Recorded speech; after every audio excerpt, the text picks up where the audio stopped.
Hello, assalamu alaikum and welcome to another video. So today's video is going to be a chicken curry recipe, as you can tell by the title, but not just any chicken curry recipe, because this is a collaboration with the amazing Mariam Sadia Aziz on YouTube, and she is going to also be making a chicken curry recipe. I just thought this would be a really interesting video for us both to do, because I love seeing how people make the same thing in different ways.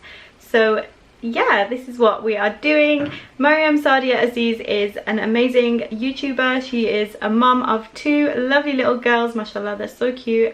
If you haven't seen her videos yet, then go check her out, because she is so relatable. She literally makes me laugh so much. Oh my gosh, this woman, I could watch her videos all day. So if you haven't subscribed to her channel yet, then go ahead, click on the link in the description and go and follow her on YouTube.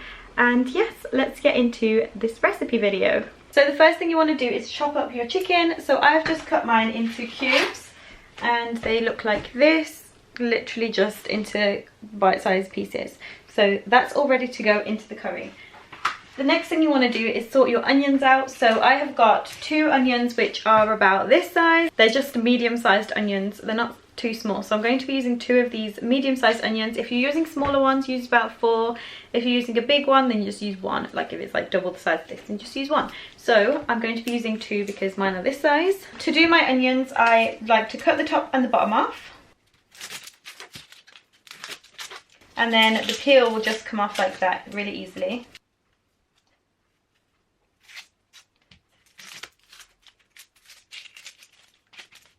And then with those 2, you want to cut them into half or quarters.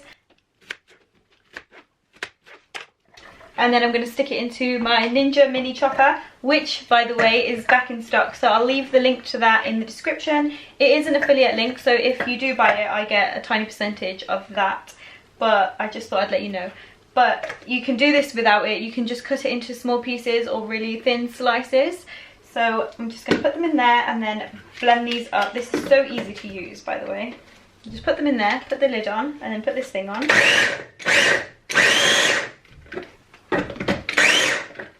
Literally takes less than 10 seconds to chop onions. How good is that? Look how nice the onions come out as well. So there's my little advert. You don't have to buy it, I'm just saying, if you want it, it's there again. The onions are now ready, so I'm going to go to the cooker and put the pan on to heat up. So this is the pan that I'm using. It is a heavy bottom pan. You don't have to use this pan, you can literally use any pan that you have. You can even use like a big saucepan. That's what I do sometimes, but I like to do it in here. I don't know why, I just like to do it in here. Recently I've started using olive oil because it's better for you than vegetable oil. So I'm going to put the pan on to heat. And then I'm going to add about 2 tablespoons to 3 tablespoons of oil. And then you want to add your onions to this.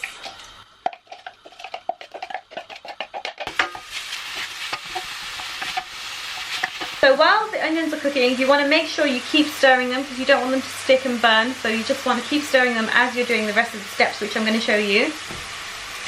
So the next step is to prepare everything else. So I'm going to do the tomatoes first, which I'm going to basically do in the exact same way that I did the onions, but I'm going to process them more. Just randomly cutting them up so that they're easier to process and not too chunky. I'm going to use the same blender that I used for the onions. Put all the tomatoes in there. And usually I would use my green chili paste, but I don't have any green chili paste or green chili, so I'm just going to use 1 red chili, and then I'm going to just stick that in here with the tomatoes, and then put the lid back on and process this. The reason I like to blend my tomatoes a lot more is so that it's just quicker to cook, because otherwise you have to wait for them to break down and all that kind of thing, whereas this you just need to heat it through and leave it to simmer for a few minutes and then it's all done. So let's move on to the next step. A lot of people like to add their spices directly to the chicken and marinate the chicken, but I don't think you need to do that. So I'm going to measure all my spices out into a little container.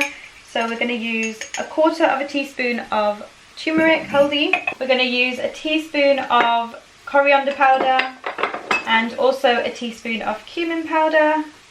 We're going to use a small teaspoon of salt, because of course you can add more salt, you can't take it away. So just to be sure, add less first. You can add red chili powder, but I'm not going to do that. I don't know, I just don't do that. And then I'm going to add a teaspoon of garlic and ginger paste to this as well. You can use the ready-made ones. I make my own, but it's just garlic and ginger blended up with a bit of water and lots of salt to preserve it. So that's what I'm using in here. So the onions are still cooking away nicely. I am going to cook them until they're like a golden reddish brown. I feel like that gives it the best taste, but you can do it now, you can do it like when it's getting a little bit browner, or you can just do it whenever you want to, but I feel like waiting until they are nice and ready brown is when it gets the best flavour.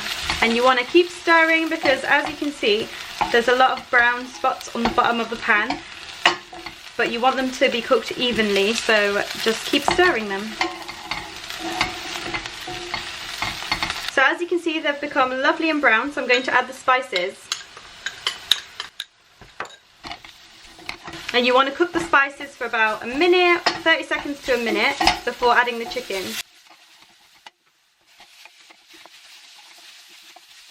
As you can see, it's sticking to the bottom a lot, so I'm going to add a little bit of my tomatoes, and that will loosen up the bottom of the pan a little bit.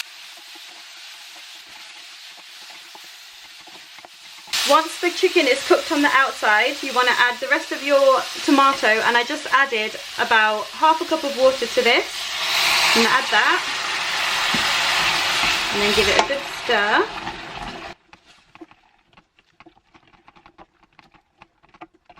I feel like I cooked my onions a little bit too much, oops.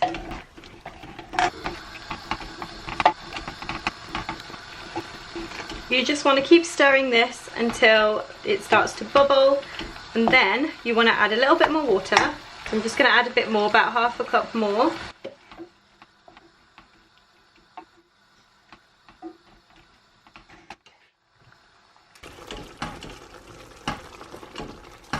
Now that that's bubbling, I'm going to turn the heat onto the lowest heat and cover it with its lid. So that is the chicken curry all done. You can go ahead and add whatever vegetables you want at this point. I'm going to be adding spinach to this, so I'm not going to add any other vegetables to it today, but I'm going to add the spinach just before I'm ready to eat it, just so that it has a chance to wilt into the curry. And yeah, that's basically done. I cooked the onions a little bit too much. If you do this, do it the onions slightly less. But yeah, that is the chicken curry all done. I'm going to leave it to simmer for about 20 minutes. Check on it in 20 minutes and add more water if I need to. So I'm just checking on the chicken curry. It's been about 20 minutes. I checked on it about 10 minutes ago as well and just gave it a little stir.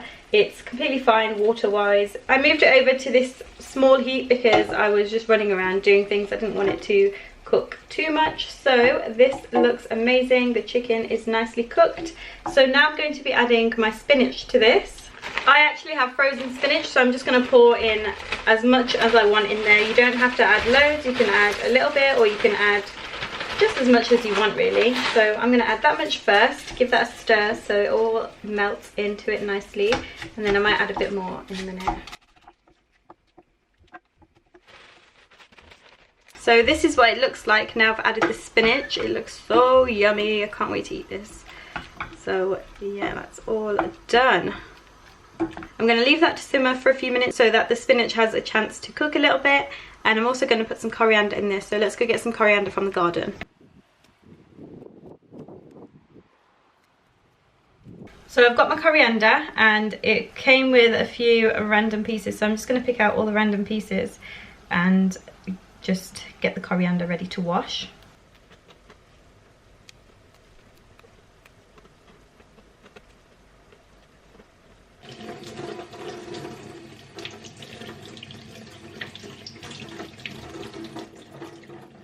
I'm just going to add the coriander just how it is on top of the curry, and that is all done.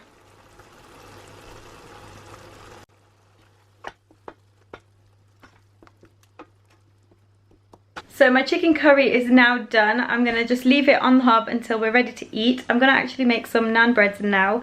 I'm going to leave the recipe that I use in the description. It's so easy, such a simple recipe, so I'm going to be making that right now.